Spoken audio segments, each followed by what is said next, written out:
بسم اللہ الرحمن الرحیم۔ السلام علیکم ورحمۃ اللہ وبرکاتہ۔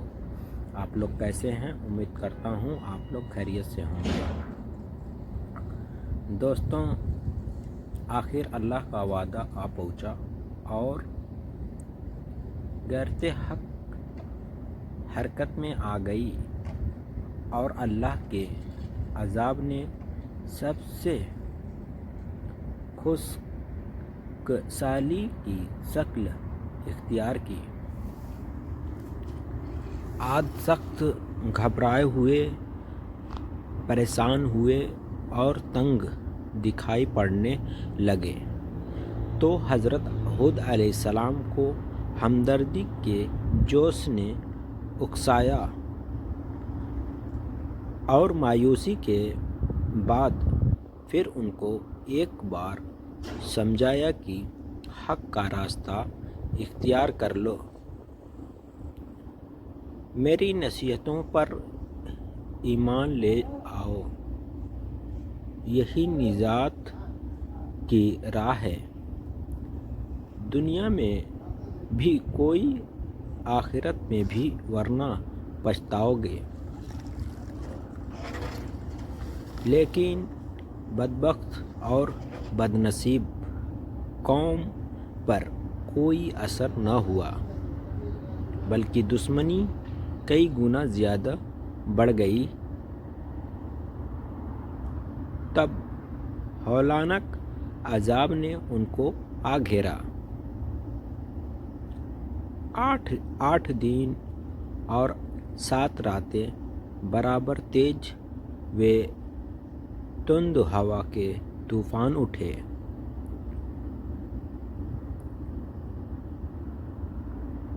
اور ان کو اور ان کی آبادی کو تو و بالا کر کے رکھ دیا۔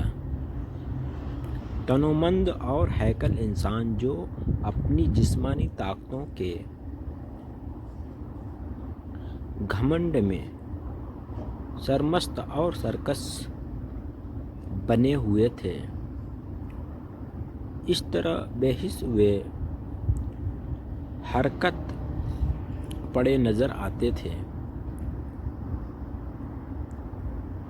جس طرح آندھی سے بھری بھرکم پیڑ بے جان ہو کر گرتا ہے، غرض ان کی ہستی کو نیست و نابود کر دیا گیا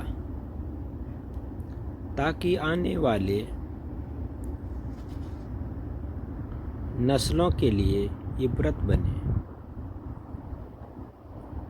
اور دنیا اور آخرت کی لعنت اور عذاب ان پر مسلط کر دیا گیا کہ وہ اسی کے حقدار تھے۔ حضرت ہود علیہ السلام اور ان کے مخلص اسلام کو ماننے والے ساتھی اللہ کی رحمت اور نعمت میں اللہ کے عذاب سے محفوظ رہے اور سرکش قوم کی سرکشی اور بغاوت سے بچے رہے۔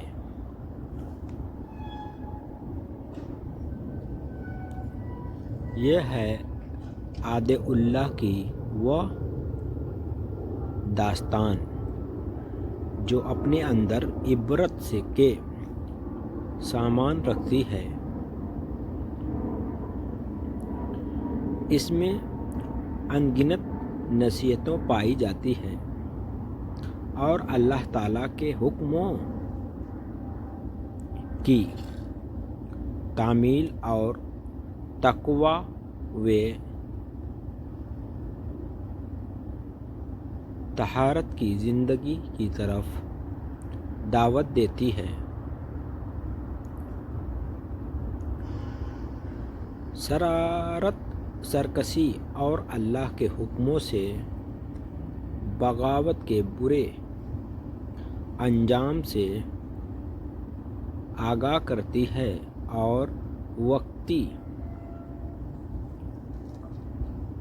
خوش ایسی پر گھمنڈ کر کے نتیجے کی بدبختی پر مذاق اڑانے سے ڈراتی ہے اور باز رکھتی ہے۔ حضرت علی رضی اللہ تعالی عنہ سے ایک اثر نقل کیا جاتا ہے کہ حضرت ہود علیہ السلام کی قبر حضرموت کے میں کثیف احمر لال ٹیلہ پر ہے اور اس کے سرحانے جہاں کا پیڑ کھڑا ہے۔ دوسری روایتوں میں مقابلے میں یہی روایت صحیح ہے اور معقول معلوم ہوتی ہے کہ عاد کی بستیاں حضرموت کے قریب تھی اور ان کی عاد کی تباہی کے بعد قریب ہی کی بستیاں میں حضرت ہود علیہ السلام نے قیام فرمایا ہوگا۔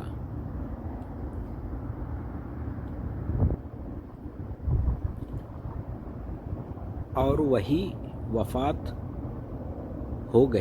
ہوگی۔ اللہ تعالیٰ کے نیک بندے جب کسی کا بھلا چاہتے اور ڈیٹوں کی ڈیٹ کو سیدھا کرنے کے لیے نصیحت فرماتے تو بروں اور ذلیلوں کی کمینگی، مذاق اڑانے، فپتی کسنے، چھوٹا بنائے رکھنے کی پرواہ نہیں کرتے۔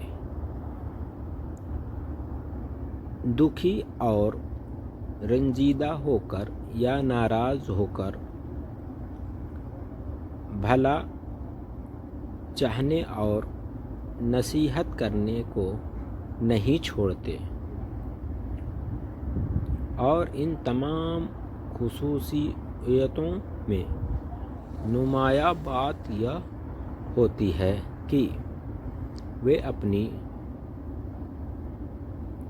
اسی نصیحت اور بھلا چاہنے کے لیے قوم سے کسی نفع کی امید یا خواہش ذرا سی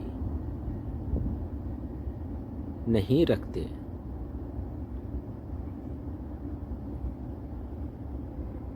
ان کی زندگی بدلہ اور عوض سے پوری طرح اور برتر ہوتی ہے۔ اپنے اسلام چاہنے والوں اور نبیوں اور سچوں کے خلاف قوموں کی پیر اور دشمنی اسی ایک عقیدے پر ٹک رہی ہے کہ ہمارے باپ دادا کی ریتی و رسم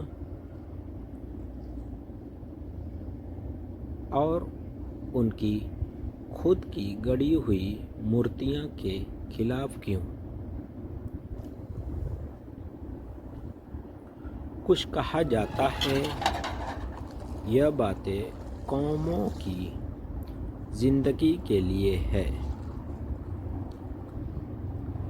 ہمیشہ تباہی مچانے والی اور ان کی فلاح و آبادی سعادت کے لیے ہلاک کرنے والی ہے۔ السلام علیکم ورحمۃ اللہ وبرکاتہ۔ آپ لوگ کو یہ ویڈیو کیسی لگی کمنٹ میں ضرور بتائیں۔